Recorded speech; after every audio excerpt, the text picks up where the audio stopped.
سورۃ یاسین ہر مشکل کے حل کا علاج ہے،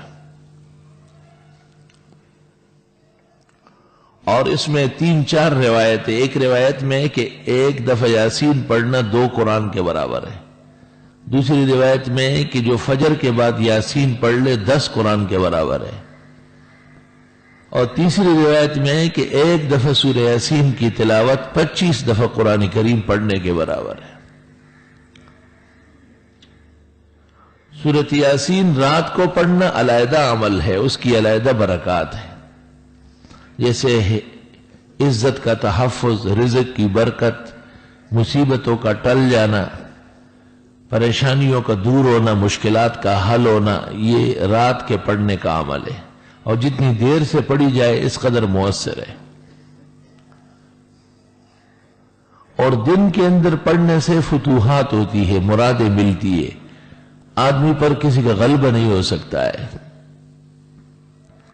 مسلمان کے 3 اعمال ایسے ہیں کہ اگر ان کا اہتمام کر لے تو چوتھے عمل کی ضرورت نہیں ہے. ایک، فاتحہ کے ساتھ کسی بھی وقت 24 گھنٹے میں 3 مرتبہ سورہ اخلاص پڑھنا. دوسرا، ہر فرض نماز کے بعد سنتوں کے لیے جگہ بدلتے بدلتے، یا جن نمازوں کے بعد سنن نہیں ہے فرائض کے فوراً بعد آیت الکرسی 1 دفعہ پڑھنا. اور تیسرا عمل سورہ یاسین کا 24 گھنٹے میں کم از کم 1 بار اس کی مکمل تلاوت کرنا. بہتر ہوگا کہ دن کے کسی نماز میں ہو.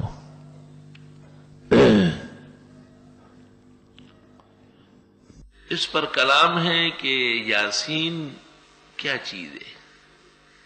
تو 2 قول مشہور ہے، ایک یہ کہ اسم من اسماء اللہ اور سر من الاسرار. اس معنی میں جس طرح الف لام میم و الف لام را ہے اس طرح یاسین ہے.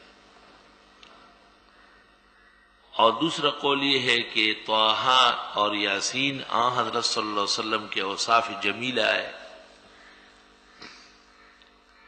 جیسے مزمل اور مدثر ہے. علماء نے عجیب بات لکھی ہے کہ جیسے انسان کا دل اس کی لمبائی کے اعتبار سے اور اوپر سے نیچے کے اعتبار سے ایک خاص محل میں واقع ہے. قرآن کریم فاتحہ سے والناس تک دیکھا جائے تو یاسین اس جگہ واقع ہے جس جگہ سینے میں ہمارا دل واقع ہے. اور حدیث میں ہے کہ اقرؤوا علی موتاکم یاسین، مرنے والوں کے ہاں یاسین پڑھ لو. اللہ تعالیٰ اس سے نزع روح میں آسانی کر دیتا ہے.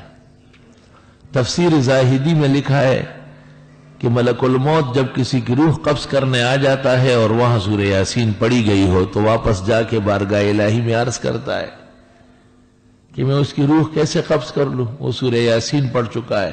وہ سورۃ یاسین کے ایک ایک حرف پر اتنے فرشتے نازل ہو کے وہاں موجود ہے. تو اللہ تعالیٰ جنت کا فرشتہ رضوان کو بھیج دیتا ہے، اور وہ اس شخص کو آ کے جنت کے ایک ایک درجے اور نعمت کی خوشخبری دے دیتا ہے کہ جنت بالکل منتظر ہے اور دیر ہو رہی ہے. تو یوں وہ خوش ہو کر کے روح دے دیتا ہے.